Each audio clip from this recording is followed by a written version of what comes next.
Less than 2 weeks to go from election night to today, and two very different messages from those fighting for and against recreational marijuana. That's Amendment 3, and if it passes, it would allow those 21 and up to use cannabis products without a medical permit.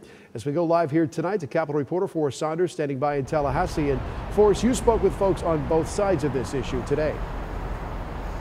Yeah, that's absolutely right. And it's interesting, you know, we've seen some of Florida's top officials come out against Amendment 3. We're talking about the First Lady, the governor, and Florida's Surgeon General raising some concerns. Now, while you might think they're all medical, that's not the case. There is a spiritual argument to be made, he says. Amendment 3. It's a real chance for the third largest state, Florida, to legalize recreational marijuana for those 21 and up. But Florida Surgeon General Dr. Joe Ladapo has concerns. Policies that encourage its use are just not great policies. While he's not explicitly saying vote no, in our 20-minute chat, Ladapo listed numerous cannabis health risks. Many backed by the National Institutes of Health.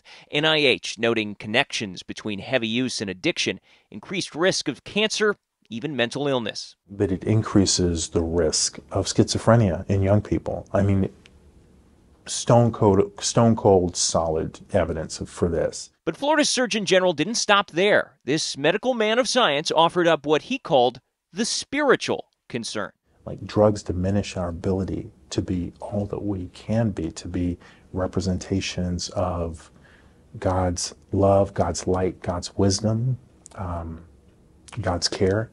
And, you know, frankly, I find that to be a much more compelling reason to avoid policies that encourage the use of drugs, whatever those might be. In this case, we're talking about marijuana. So there's a real moral aspect to your argument. I wouldn't even call it moral, because moral implies judgment. Ladapo's spiritual argument comes atop a laundry list from Governor Ron DeSantis. He's pushed Florida to run taxpayer-funded, quote, PSAs, warning about the danger of use. And driving high affects more than just you.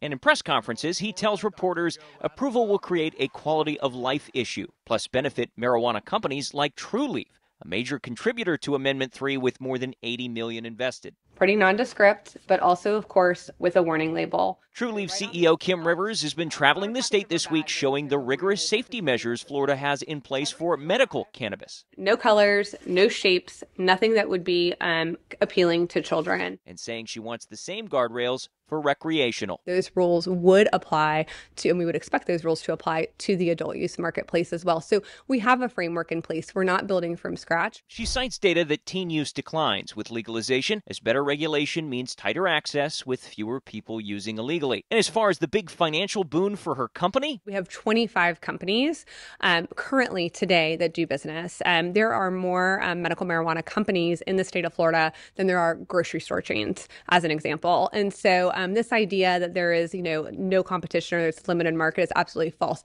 In fact, there are 22 more licenses that are sitting on the governor's desk waiting for him to sign. That means that, we could have today, or when this amendment passes, and certainly when it's implemented, 47 companies in the state of Florida that are authorized to do business. The state would get more money too, hundreds of millions in estimated new tax revenue. It's one of the reasons a bipartisan coalition of state lawmakers have backed the idea. How are you feeling in these final days?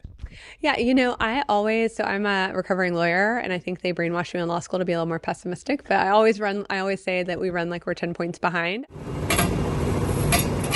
But whether Amendment 3 is 10 points behind or ahead will all be up to voters, now weighing in on what could be a history-making moment for Florida. Okay, so let's talk about polling. That's always a fun thing to do in these remaining about 12 days. UNF poll found that Amendment 3 had about 66% support among likely Florida voters. It needs 60% to pass, so if you're a fan of Amendment 3, you might be saying, hey, we're in a good shape. But there was also a Florida Chamber of Commerce poll that came out just recently. That had the amendment underwater, about 3 points underwater. So really, in these final moments, it comes down to who you want to trust. And if you want to vote on this amendment, get out there and do it. Paul? Yeah, everything is close in this election, including the amendments. For Saunders live in Tallahassee. Forrest, thank you.